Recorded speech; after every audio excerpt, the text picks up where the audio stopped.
Meu pai era um homem muito rico, mas a riqueza do meu pai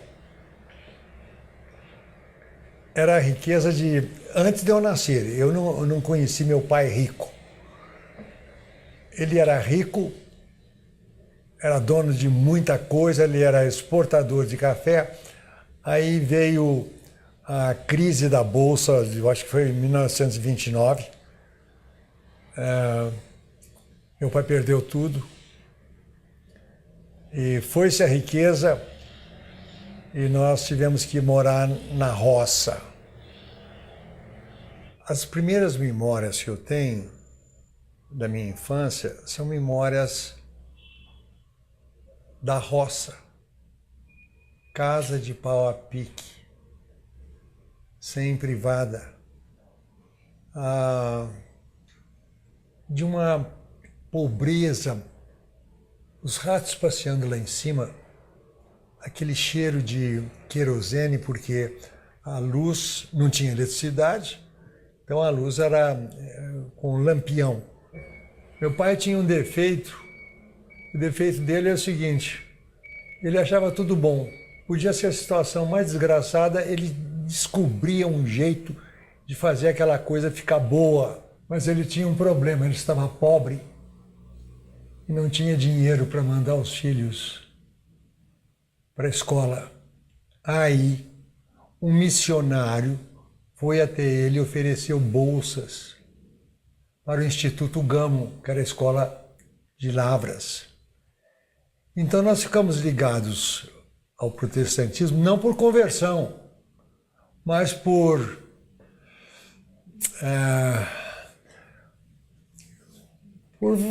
esperteza, né?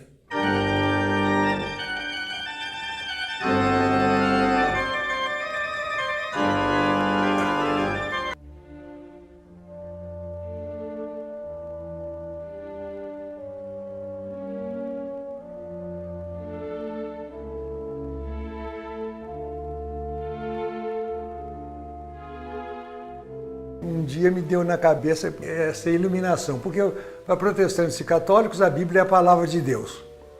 É Deus que inspirou aquilo. Mas um dia eu pensei, mas como é que eles ajuntaram os livros da Bíblia? Porque a gente achava que os livros tinham sido magicamente colecionados. Aí eu percebi que não, que eram congressos religiosos que selecionaram os livros, então eles não tinham nada de sagrado. Foram os homens que escolheram aqueles livros. Acreditei. De repente, pá, a cabeça abriu. Eu fiquei tão horrorizado com a mediocridade que eu perdi a fé. Eu nunca ouvi de nenhuma pessoa que vai fazer uma promessa a Deus, promessa para receber alguma coisa de volta. Nunca vi uma pessoa que prometesse uma coisa boa para Deus. Por exemplo, prometo que eu vou escutar a Martha Argerich tocando Mozart. Prometo que vou tomar um copo de uísque todo dia. Prometo que vou tentar transar 2 vezes por semana pro resto da minha vida. Coisas boas. O que a gente promete para Deus? Casca de ferida. Prometo subir os 400 degraus da escada da igreja de joelhos.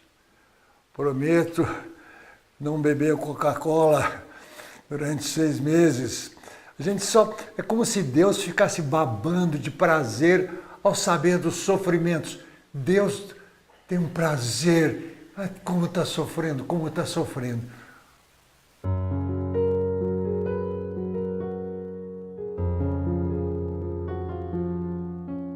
Grande parte das religiões é baseada nessa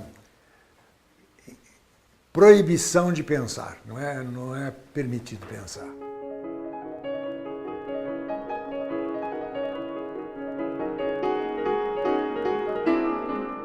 Eu morava em Lavras, a periferia de Lavras, as pessoas mais sofridas que você pode imaginar. Não tinha ninguém para atender essas pessoas. Então, eu preguei para mudar a cabeça dos membros da igreja. Muita gente mudou a cabeça, começou a pensar coisas diferentes. Então, ao invés de ficar pensando no céu, as pessoas começaram a ter consciência de que era preciso amar as pessoas que estavam sofrendo. De repente, os céus da religião me pareceram infinitamente chatos. Como pastor de uma comunidade protestante no interior de Minas, entreguei-me ao cuidado dos pobres sem jamais pensar em convertê-los. Nessa ocasião, o Brasil estava fervilhando de movimentos políticos. E houve uma mudança na nossa cabeça, da geração nova. Antes, a gente queria salvar as almas do inferno para ir para o céu. Agora que nós não acreditávamos nem no inferno nem no céu, nossa missão era salvar o Brasil. Era transformar o Brasil. Então a nossa fé metafísica se transformou numa fé política. Daí o engajamento, especialmente da juventude, da Igreja Católica e da Igreja Protestante, se ligarem com os movimentos, entre aspas, revolucionários. Então a transcendência que estava no céu passou a transcendência que está no futuro.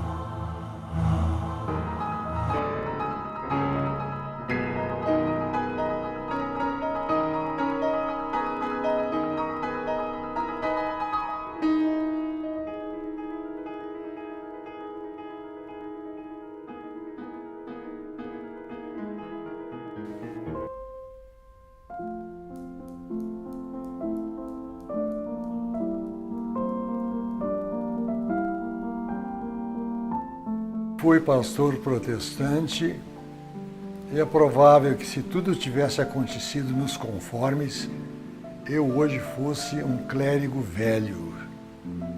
Mas veio o golpe militar. Fui acusado de subversivo pelas zelosas e bondosas autoridades da igreja.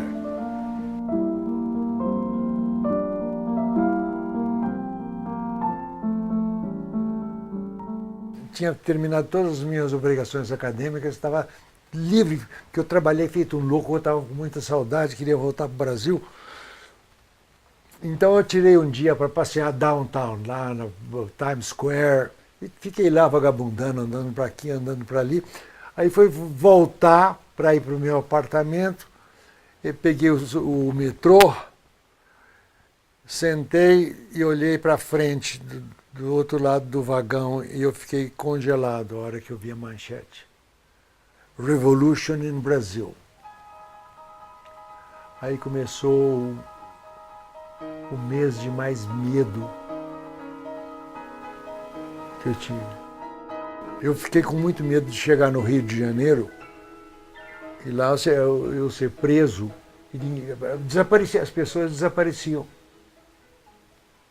Então eu inventei uma viagem complicada para chegar direto em Campinas. E um amigo foi me pegar no aeroporto e ele me disse logo de saída, há 2 acusações contra você e mais 5 pastores.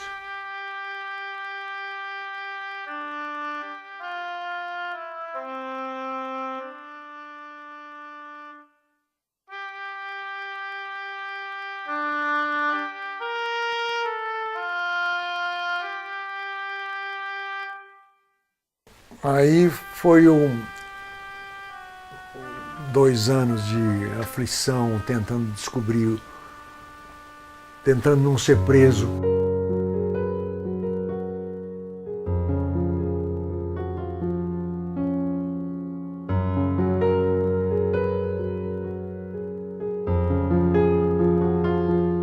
Aí, diante dos Estados Unidos, me arranjaram uma bolsa para fazer doutoramento, porque eu tinha feito antes, em Nova York, eu fiz mestrado.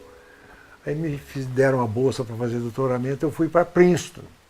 E foi lá que eu escrevi o livro sobre teologia da libertação, foi nesse período.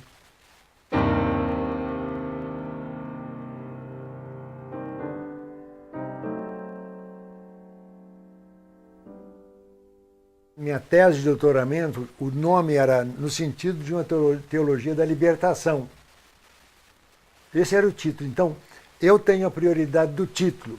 Mas aí aconteceu o seguinte, eu mandei a minha tese para uma editora, a editora gostou da tese, queria publicar a tese,